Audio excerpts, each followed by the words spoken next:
O ser humano, quando nasce, procura descobrir as grandes questões da vida.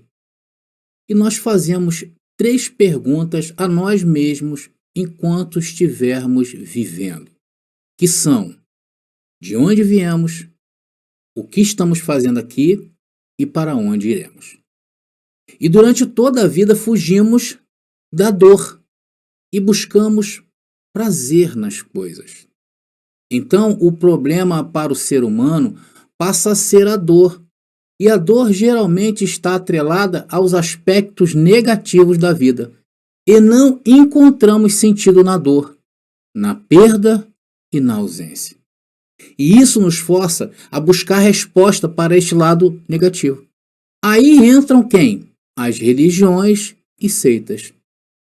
E elas trabalham com estes aspectos negativos como uma força do mal. E a maioria delas, essa força ela é personificada. É como se existisse um ser que promove este mal. Então, nesta mensagem, vamos ver como é essa personificação nas maiores religiões do mundo. E isto irá mais uma vez nos aclarar, nos libertar de vez da ideia que existe uma força maligna por trás do mal. Preparados? Graça neles e em nós também.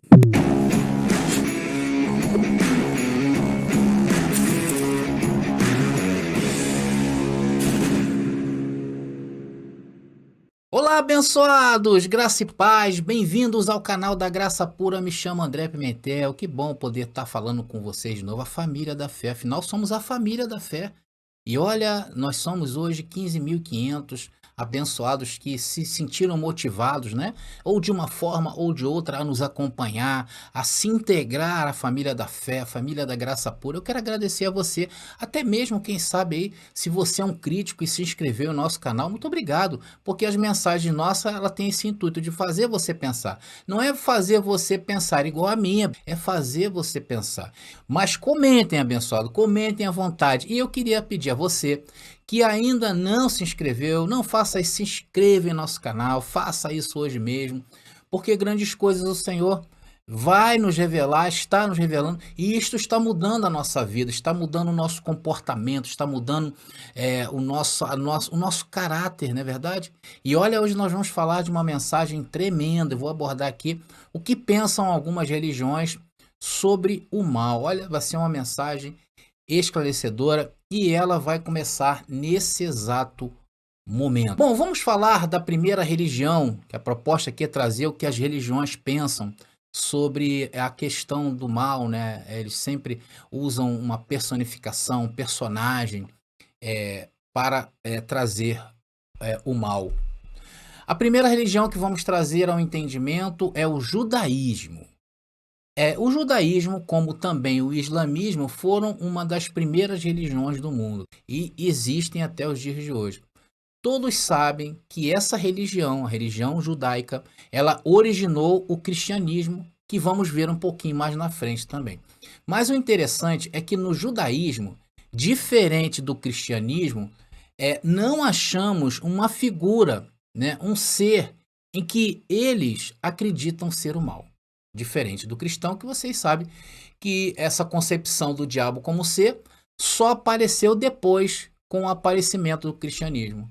Então o fato é que os judeus não têm essa concepção de um ser que representa o mal. Só lembrando, abençoados, que a palavra diabo, ela não existe no Antigo Testamento, tá? A palavra diabo ela é de origem hebraica e quer dizer o mesmo que diabolos, que é a tradução dela. E em grego significa opositor, acusador, um pensamento mau e geralmente contrário a Deus. Na Torá, o que corresponde aos 5 primeiros livros da Bíblia, não encontramos nenhuma menção a um opositor como um ser medindo forças com Deus. Isso é muito importante vocês saberem. Que no judaísmo, na Bíblia judaica, na Torá, que inclusive a Torá tem dentro da Bíblia cristã, não fazem nenhuma menção a um ser como medindo forças com Deus.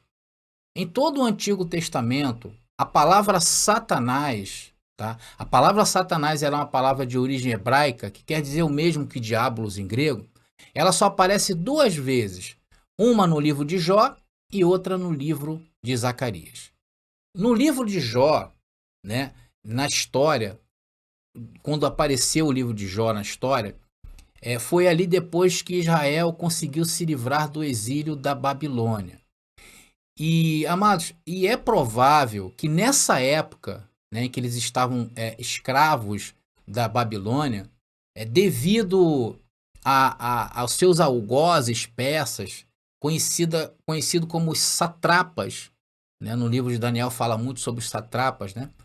Então, os satrapas eram os governantes que o imperador, né, dividiu a Babilônia persa, dividiu em regiões e colocou os administradores, era como se fossem os governadores. E os satrapas, eles eram os algozes dos judeus.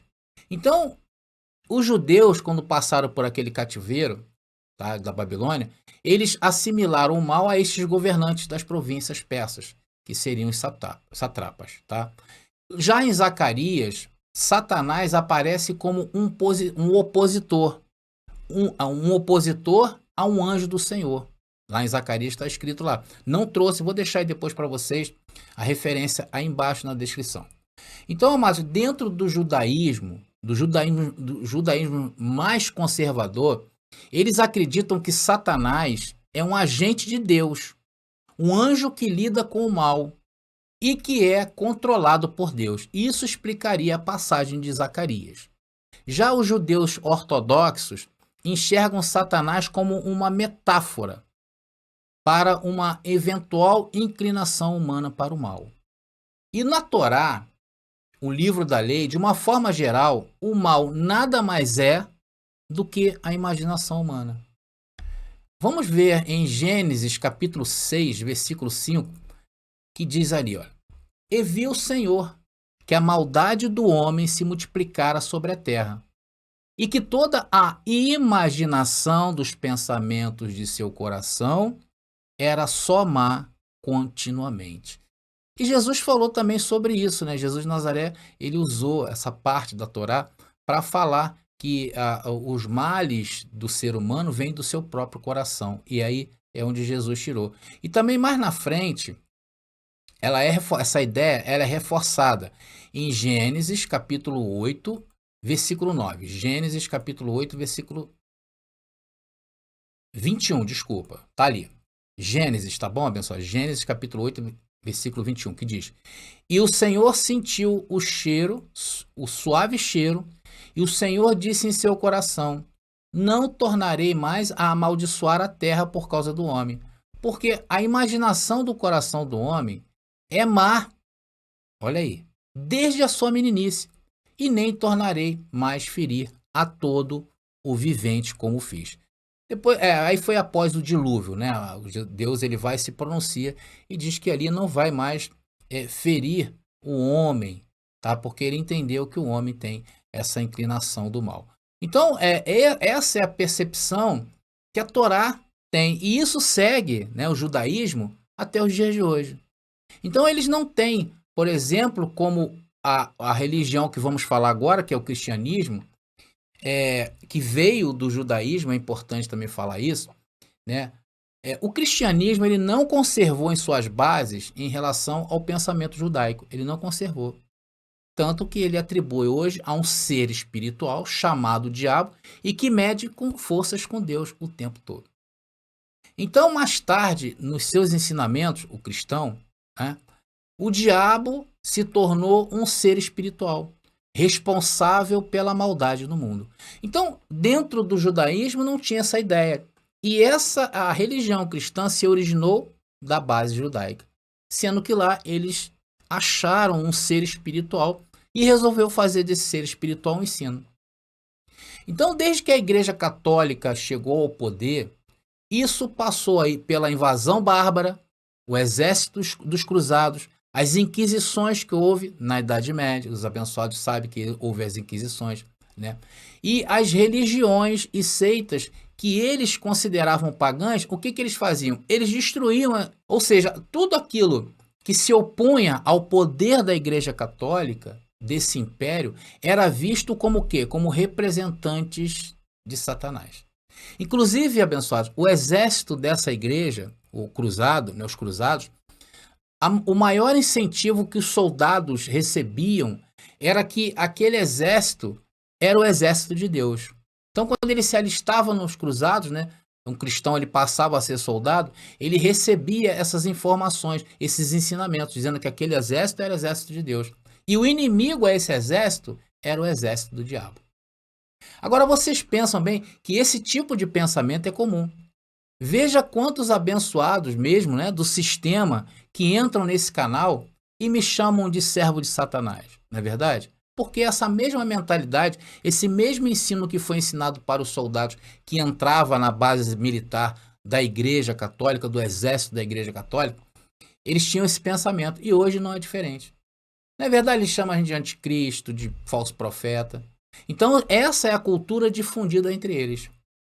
Mas, meus queridos, o fato é que a cada ensino em que para nós é aclarada uma porção desse conhecimento, vamos nos distanciando e vendo a ignorância do sistema religioso. Não é verdade, abençoado? Vejam, por exemplo, a doutrina deles sobre anjos caídos. Partiu de uma interpretação errada do livro de Isaías. Inclusive, eu tenho aqui no canal uma mensagem em que eu abordei como apareceu Lúcifer na história. Olha, eu vou deixar aqui nas descrições deste vídeo. Quem não viu, veja. E também aqui neste card que está aparecendo para você aqui em cima, tá bom? Vai lá e veja. Por exemplo, eles acreditam, falando dos cristãos, eles acreditam que a serpente que tentou Eva é Satanás. E isso foge ao contexto. Eles tiraram essa ideia de onde? Porque lá em Apocalipse, no livro de Apocalipse, eles acharam 2 versículos que faz referência à antiga serpente. Então eles falam, não, então a antiga serpente é Satanás. Então eu também já fiz um vídeo nesse canal sobre essa passagem, onde eu apresentei texto, contexto, que eu vou também estar deixando nas descrições aí embaixo e vai aparecer para você aqui no card, aqui em cima, tá bom? Então os cristãos creem que Satanás tentou Jesus no deserto, um ser espiritual tentou Jesus no deserto. E eles não se permitem questionarem e não conseguem compreender a incoerência e os absurdos dessa passagem. Amados, também é mais um vídeo que eu tenho aqui no canal, tá? Se você não viu, vai lá e vejam. Eu vou também estar deixando aqui nas descrições, também aqui no card, aqui em cima que vai aparecer para vocês, tá bom? Então, esses absurdos, né, no meio cristão, eles não se permitem questionar. Agora, pensa comigo aqui, abençoado. Se Jesus é Deus, como creem eles e nós também, só que nós entendemos isso de uma forma diferente, vai lá e veja o vídeo. Como pode Satanás oferecer um reino sequer a Jesus? E na passagem ele diz, Satanás diz, que ele tem todos os reinos em suas mãos. Olha só. Então, nessa mesma passagem, Jesus foi levado ao alto do templo e não houve ninguém que registrasse isso na história. Não tem escrito lugar nenhum que, eu estou vendo Jesus lá no pináculo do templo, na parte mais alta do templo. E quem estava escrevendo essa história, abençoado? Era o próprio Jesus? E depois Jesus contou para os discípulos? E os discípulos contaram para os evangelistas que escreveram o que está escrito? Então, amado, se você não viu esse material, esse vídeo incrível que eu trouxe essa mensagem, vai lá e veja, tá bom? Então, a verdade é que esse ensinamento que o cristianismo dá sobre Satanás como um ser opositor a Deus, ou seja, tudo que se levanta contra Deus, então eles têm essa figura do diabo. E que funciona para os fiéis como um freio para os seus impulsos negativos. E, claro, o controle que os líderes exercem sobre as pessoas através do medo dessa doutrina. Agora vamos ver a ideia do mal na religião do Islã. Eu estou passando rápido, tá bom, abençoado? Eu já falei bastante sobre isso, principalmente sobre o diabo como um ser Tem vários, inclusive eu já criei até playlist, vou deixar também uma playlist aí que apresenta essa parte, tá bom? Onde eu peguei todas as partes da Bíblia que vem escrito diabo e ali esmiuçamos debaixo da graça, tá bom? Agora vamos ver a ideia do mal na religião do islamismo, tá bom? Amados, o diabo, esse personagem cristão, encontramos também no Alcorão essa personificação do mal, de um ser chamado, eles chamam lá o diabo de Iblis. Às vezes encontramos no Alcorão a palavra Iblis e também às vezes encontramos a palavra Shaitan, que é a mesma coisa, basicamente é o mesmo, igual a diabo e Satanás. Porém, o entendimento do islamismo, né, que tem em relação ao mal, ao Iblis, é que ele não é uma figura opositora de Deus, como pensam o cristão. É quase que igual ao mesmo pensamento do judaísmo em relação a Satanás. Ali diz que esse mal, esse Iblis, né, ele é uma das criações de Alá, não sendo capaz de se opor à superioridade de Alá.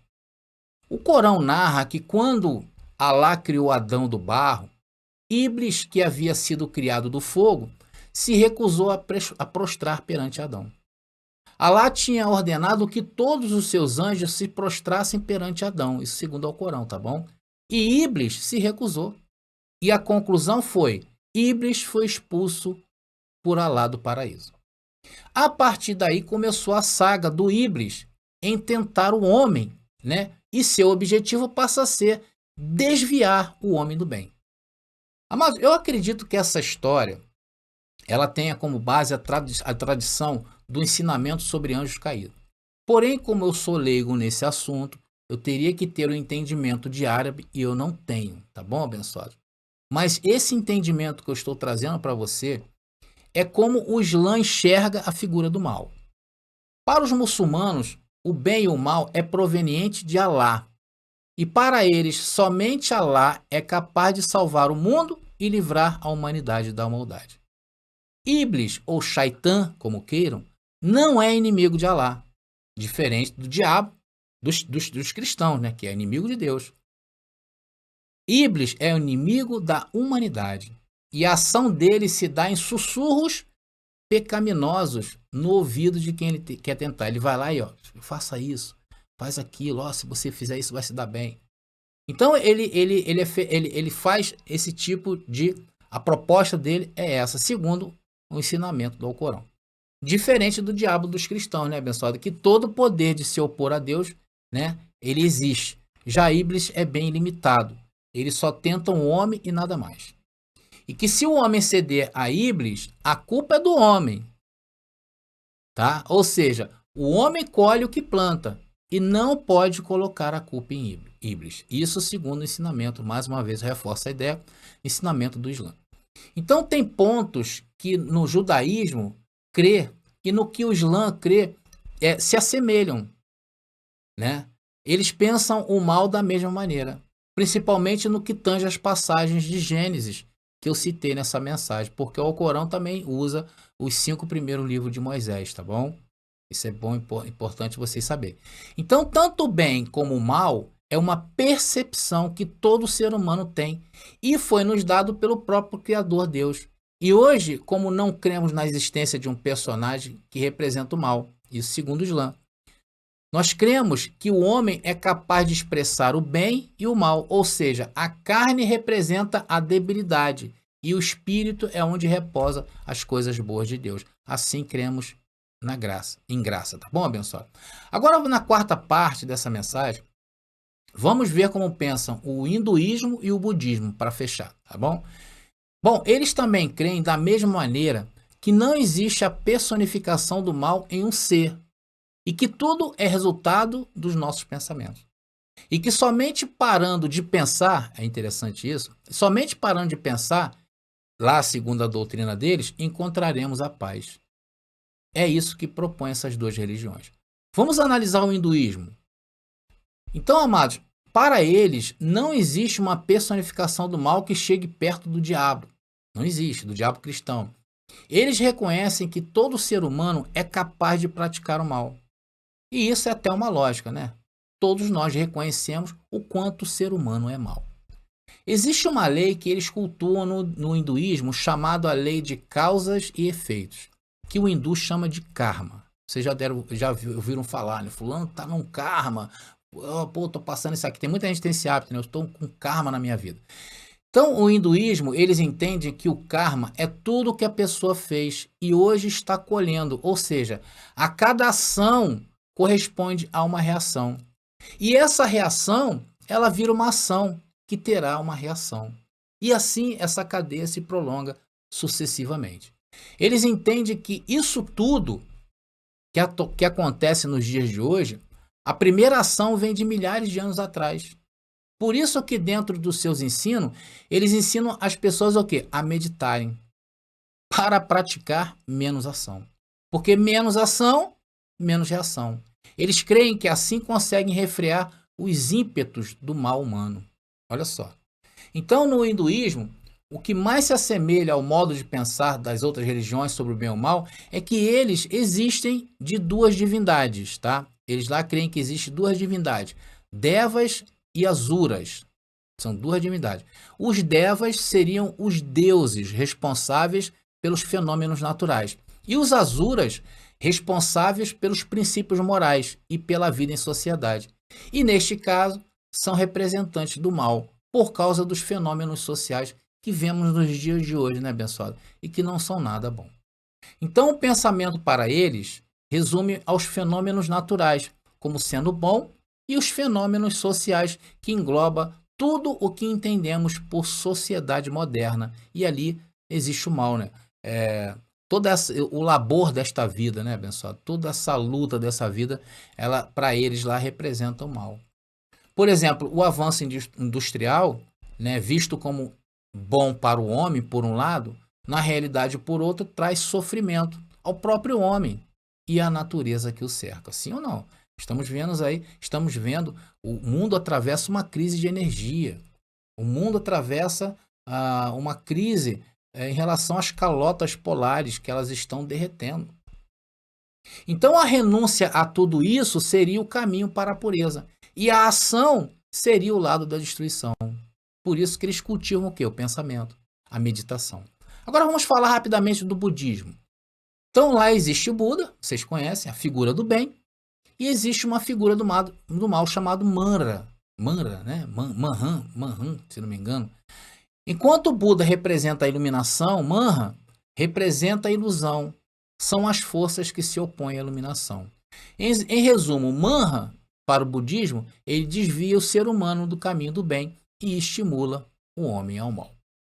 Então, amados, nessa rápida mensagem, nós vimos 5 religiões. Vimos o que eles pensam acerca do mal. Porém, nenhuma é mais feroz do que a doutrina cristã que apresenta o diabo. Um ser que em seus ensinos, né, e na mente das pessoas se torna irresistível. Olha só. Vocês notaram que o islamismo e o judaísmo se assemelham em seus ensinos, no que pensam, né? Porque eles pregam que o mal é fruto das ideias e imaginação. Ideias no caso do islamismo e imaginação no caso do judaísmo. Ou seja, as ideias e as imaginações são os que tentam fazer o mal, o homem fazer o mal. Sendo que essas ideias não são irresistíveis, tá? Elas são resistíveis. Porque quando se foca no bem, fazendo bem, claro, o bem sobressairá. O judaísmo e o islamismo são duas religiões que valorizam a ação. Já na visão do hinduísmo, a ação deve ser evitada, somente em casos extremos. Por isso cultivam a meditação como forma de refrear a ação. E o budismo também ensina que na mente está o caminho da iluminação, o bem, e o caminho da ilusão, no mal. Bom, amados, espero que essa mensagem ela venha trazer mais conhecimento à vida de vocês, né? E claro, a cada conhecimento nós vamos sendo libertados, essa é a ideia. E para você, meu irmão, entender principalmente porque essa religião cristã domina quase 80% das pessoas no mundo. 80% das pessoas no mundo hoje são cristãs, estão no cristianismo. Por causa de quê? Por causa dessa figura criada por ele chamada diabo, que mantém o povo refém e são proibidos até de usarem a mente, pois estas estão submetidas às suas doutrinas encardidas de sangue de inocentes feitas ao longo de sua história. Por isso que eu falo a importância de canais iguais a este, que enfrenta, que combate as doutrinas falsas cristãs e suas mentiras. E é por isso também que quando chegamos em graça, temos tanta dificuldade em desapegar-se dessas doutrinas, porque são doutrinas ferozes contra a sua mente. Bom, amados, eu vou ficando por aqui. Eu espero que essa mensagem ela tenha sido útil a você e, claro, nós nos veremos mais na frente em outras mensagens. Graça e paz aí, amados.